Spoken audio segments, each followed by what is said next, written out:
Hello students, welcome to the channel online study with D K में नीलम, जिनके साथ हम मैथमेटिक्स के पेपर्स कंप्लीट कर रहे हैं और हम सभी प्रैक्टिस पेपर्स लगा रहे हैं जो कि आपके एग्ज़ाम के लिए बहुत इम्पोर्टेंट रहेंगे। तो आप सभी को मैं बताना चाहूँगी कि यदि आपने हमारे चैनल को सब्सक्राइब नहीं किया है तो आप ज़रूर से ज़रूर सब्सक्राइब करें ताकि आपके लिए सभी न्यू नोटिफिकेशन मिल सके।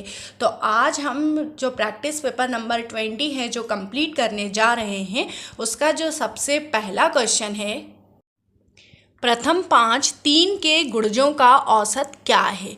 देखिए कितने हैं प्रथम 5 और कौन से 3 के गुणज। तो आप यहाँ से देख सकते हैं 3 के प्रथम 5 मतलब 3 के 1 2 3 4 और ये 5, मतलब सीधे से सीधे 1 2 3 4 5 शुरुआत के नंबरों में आपको 3 का मल्टीप्लिकेशन निकालना है और उनका औसत 3 6 9 12 और ये हुआ आपका 15। और मैंने आपको औसत की एक ट्रिक बताई थी कि यदि सभी जो भी नंबर है उनके बीच समान अंतर आए तब आप जो बीच वाला नंबर होगा वही उसका औसत होगा। तो आप इनमें देख सकते हैं कि 3 और 6 के बीच में 3 का अंतर, 6 और 9 के बीच में, 9 और 12 के बीच में, 12 और 15 के बीच में। तो इस हिसाब से जो बिल्कुल मिडिल वाला नंबर है वही इसका आंसर होगा। मतलब इसमें प्रथम 5 3 के गुणजों का औसत क्या होगा 9। यदि जिस किसी को भी इस क्वेश्चन में कोई भी प्रॉब्लम है तो आप मेरे पहले के लेक्चर्स देख सकते हैं और मेरे पहले के वीडियोस देख सकते हैं। नेक्स्ट क्वेश्चन देखेंगे। देखिए A B C D E 5 क्रमागत विषम संख्याएं हैं तो इनका औसत क्या है। देखिए A B C D E 5 क्रमागत, देखिए यहाँ पर बिल्कुल क्लियर किया गया है कि कितनी है ये 5 क्रमागत विषम संख्याएं। तो उसी के अकॉर्डिंग आप A B C D E ये सभी क्रमागत संख्याएं हैं तो इनका औसत क्या होगा। जैसे कि हमने पिछले क्वेश्चन में डिस्कस किया, मिडिल वाला जो नंबर होगा वही इसका औसत होगा। तो आप औसत के इस तरह के क्वेश्चन जो क्रमागत अंतर वाले हैं आप डायरेक्ट कर सकते हैं और कम समय में भी हल कर सकते हैं। अब हम नेक्स्ट क्वेश्चन देखेंगे। 2 raised to the power 3 into 3 raised to the power 2, 3 raised to the power 3 into 5, 2 raised to the power 2 into 3 into 5 raised to the power 2 का लघुत्तम समापवर्तक क्या होगा। लघुत्तम समापवर्तक मतलब इनमें जो पावर है जो हर नंबर की लार्जेस्ट पावर हो या सभी में मौजूद हो, जो सभी में कॉमन आए वही आपका लघुत्तम समापवर्तक होगा। तो आप यहाँ पर देख जो सभी में कॉमन नहीं हो लेकिन बिगेस्ट नंबर हो। देखिए 2 की पावर 3 यहाँ पर सबसे बिगेस्ट नंबर है, 3 की पावर 3 यहाँ पर सबसे बिगेस्ट नंबर है, 5 रेज़्ड टू दी पावर 2 सबसे बिगेस्ट नंबर है। तो आपको ऐसा नंबर चूज करना है जो बिगेस्ट फॉर्म रखता हो, वही इसका एलसीएम कहलाता है। तो कभी भी आपको एलसीएम निकालना है तो आपको हमेशा बिगेस्ट पावर ही लेना है। नेक्स्ट क्वेश्चन देखेंगे और इससे पहले मैं कहना चाहूँगी यदि आपके उसमें ऑप्शंस में इस तरह की पावर के टर्म में आंसर हो तो आप पावर के टर्म में लगाना, नहीं तो आप इसे मल्टीप्लाई करके जो आंसर हो वह आप लगा सकते हैं। देखिए क्वेश्चन है आपका 6 raised to the power -4, 6 raised to the power -1, 6 raised to the power -10, 6 raised to the power -12 का महत्तम समापवर्तक क्या है। आपको यहाँ पर महत्तम समापवर्तक निकालना है और पावर के फॉर्म में तो सबसे पहले तो आप जानते हैं कि a raised to the power -1 हो तो आप 1/a लिखते हैं। तो इसी तरह से 6 रेज़्ड टू दी पावर -4 आपका 1/6 रेज़्ड टू दी पावर 4 होगा। इसी तरह 1/6, इसी तरह 1/6 रेज़्ड टू दी पावर 10 और 1/6 रेज़्ड टू दी पावर 12 होगा।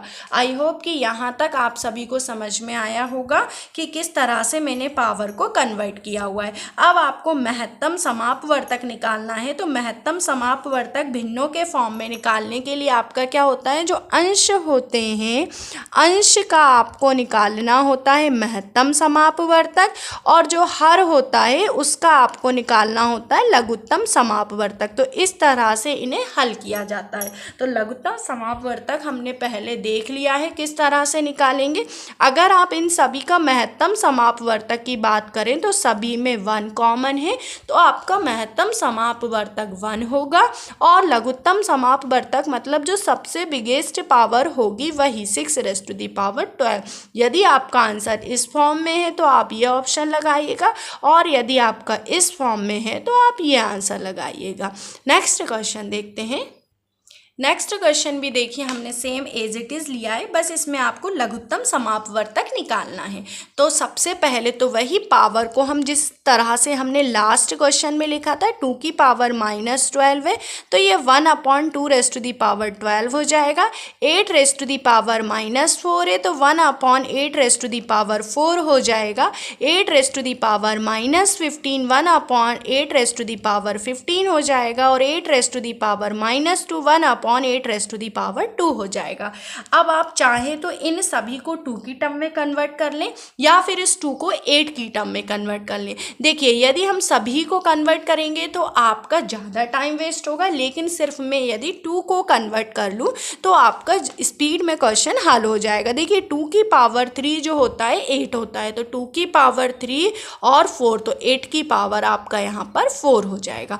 अब आपको चूँकि लघुत्तम समापवर्तक निकालना है तो ऊपर आपका अंश का जो होगा लघुत्तम समापवर्तक निकलेगा और हर का निकलेगा आपका महत्तम समापवर्तक। जब भी आपको क्वेश्चन आए तो जो आपको दिया हो वो आप अंश में निकालेंगे। तो देखिए अंश का लघुत्तम समापवर्तक तो देखिए 1 ही होगा, लेकिन हर का आपको महत्तम समापवर्तक निकालना है। तो महत्तम मतलब इन सभी में जो कॉमन हो। देखिए 8⁻2 यहाँ भी है, यहाँ भी है, यहाँ भी है और यहाँ भी है, तो आपका जो आंसर होगा 8⁻2 या फिर 8⁻2 होगा। तो इस तरह से हमने महत्तम समापवर्तक और लघुत्तम समापवर्तक के क्वेश्चन किए। नेक्स्ट क्वेश्चन देखते हैं। क्वेश्चन है आपका 20% of x is equals to 180। तो आपको x का मान निकालना है। देखिए x का मान निकालने के लिए सबसे पहले 20 के साथ जो प्रतिशत है इस प्रतिशत को आप 1/100 लिखेंगे, ठीक। और ऑफ मतलब भी आपका मल्टीप्लाई होता है, फिर हमने x लिया और ये हुआ आपका 180। 20 से 100 आपका 5 टाइम कैंसिल हो जाएगा, तो x/5 इज इक्वल्स टू हो जाएगा आपका 180। तो x इज इक्वल्स टू हम क्रॉस मल्टीप्लिकेशन करेंगे और 180 मतलब 900। तो इस तरह से x का जो आंसर होगा वो राइट आंसर होगा आपका 900। नेक्स्ट क्वेश्चन देखते हैं। 2⁻4 है कि पावर 0 है में मान होगा। आप यहाँ से देख सकते हैं कि किसी भी नंबर की पावर यदि 0 होती है तो हम उसका आंसर लिखते हैं 1। यदि इस x की पावर 2 हो फिर भी 0 हो तो भी आपका 1 आएगा, मतलब आपकी पावर तो हमेशा 0 ही रहेगी। तो यदि हम इस पावर को इस तरह से लिख लें 4 × 0 तो 2 की पावर आपका 0 ही होगा और 2 की पावर 0 का जो आंसर होगा वो होगा 1। तो इस हिसाब से आप कभी भी कंफ्यूज ना हो, हम इस तरह भी हल कर सकते हैं। देखिए इस क्वेश्चन में आपको एक आइडेंटिटी दी हुई है a+b का whole square is equals to आपका है a² + 2ab + b²। तो x+2 का होल स्क्वायर क्या होगा, आपको इस इक्वेशन को कंपेयर करके इस फॉर्मूलेट में कंप्लीट करना है। तो आप यहाँ से देख सकते हैं कि a = x होगा और b = आपका 2 होगा। अब हमें कुछ नहीं, सिर्फ यहाँ पर a की वैल्यू लिखना है, x का स्क्वायर 2 × x इंटू आपका कितना होगा 2 + b का स्क्वायर मतलब 2 का स्क्वायर। तो इस हिसाब से आपका जो आंसर होगा x² + 4x + 4 होगा। तो एग्ज़ाम में इस तरह की आइडेंटिटी बेस्ड भी क्वेश्चन आपसे पूछ लिए जाते हैं, तो आपको कंफ्यूज नहीं होना है। इस तरह के क्वेश्चन को हम इस तरह से हल करेंगे। नेक्स्ट क्वेश्चन देखेंगे। क्वेश्चन है आपका 64 raise to the power 3 into 2/3 को हल करना है।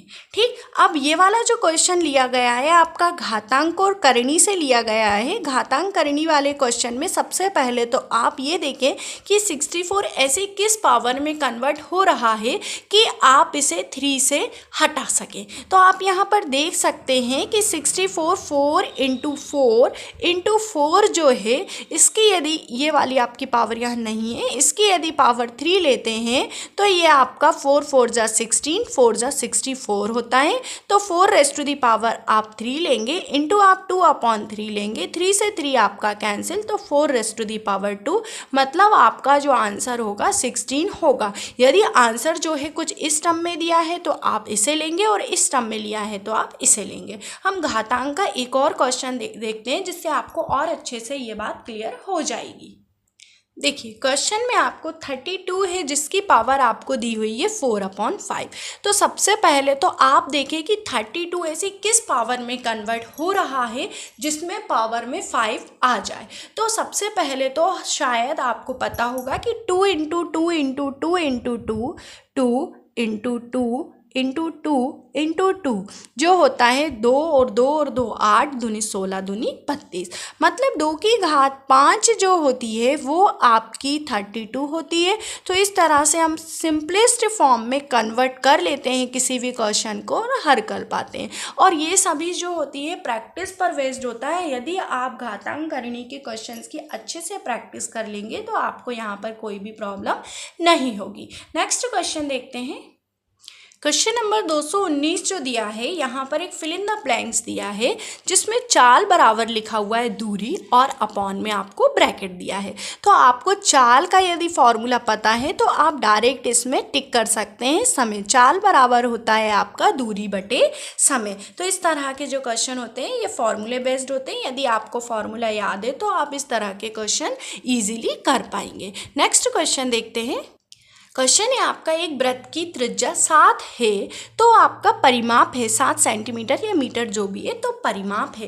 देखिए परिमाप क्या होता है, परिमाप परिधि को ही बोला जाता है क्योंकि वृत्त की जो परिमाप होती है वही आपकी परिधि है। तो परिधि का जो फॉर्मूला होता है वृत्त की वो होता है आपका 2πr और 2πr मतलब 2 इंटू आपका 22/7 और त्रिज्या आपकी 7 दी हुई है। 7 से 7 कैंसिल, तो इस हिसाब से आपका जो परिमाप होगा वो होगा आपका 44 सेंटीमीटर। आई होप कि आपको सभी क्वेश्चंस अच्छे से समझ में आ रहे होंगे। यदि आपको किसी भी क्वेश्चन को समझने में या हल करने में कोई भी प्रॉब्लम है तो आप मुझे कमेंट बॉक्स में ज़रूर बताएं। और यदि आपने इससे पहले कि हमारे प्रैक्टिस पेपर्स नहीं देखे हैं तो वो आप ज़रूर से ज़रूर देखें क्योंकि वो आपके लिए बहुत ही बेनिफिशियल रहेंगे। और एग्ज़ाम में आप प्रैक्टिस करते हैं तो आपके लिए सबसे ज़्यादा अच्छा पॉइंट होता है कि आप प्रैक्टिस पेपर लगाते रहें। नेक्स्ट क्वेश्चन देखेंगे। देखिए ये जो क्वेश्चन है आपका 221, ये काफ़ी बार हमने देखा, काफ़ी एग्जाम में रिपीट हुआ है कि अर्धवृत्त का कोण होता है।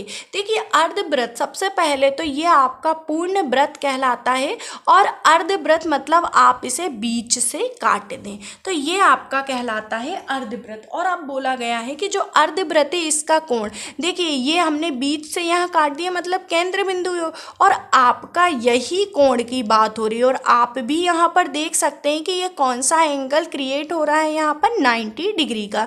तो हमेशा याद रखें कि अर्धवृत्त का जो कोण होता है वो होता है आपका समकोण। कितनी ही बार क्वेश्चन क्यों ना आ जाए आप हमेशा याद रखेंगे कि अर्धवृत्त का कोण समकोण होता है। और किस तरह से होता है मैंने आपको ये बात भी क्लियर कर दी है। नेक्स्ट क्वेश्चन देखेंगे। देखिए यहाँ पर आपका क्वेश्चन है x की पावर 2 डिवाइड का साइन है और x की पावर 1। देखिए मैं आपको एक फॉर्मूला बताने वाली हूँ कि a की पावर x हो, डिवीज़न का साइन हो, a की पावर y हो, कुछ भी हो तो जब डिवाइड का साइन हो तो ये दोनों जो घातें होती हैं ये माइनस हो जाती हैं।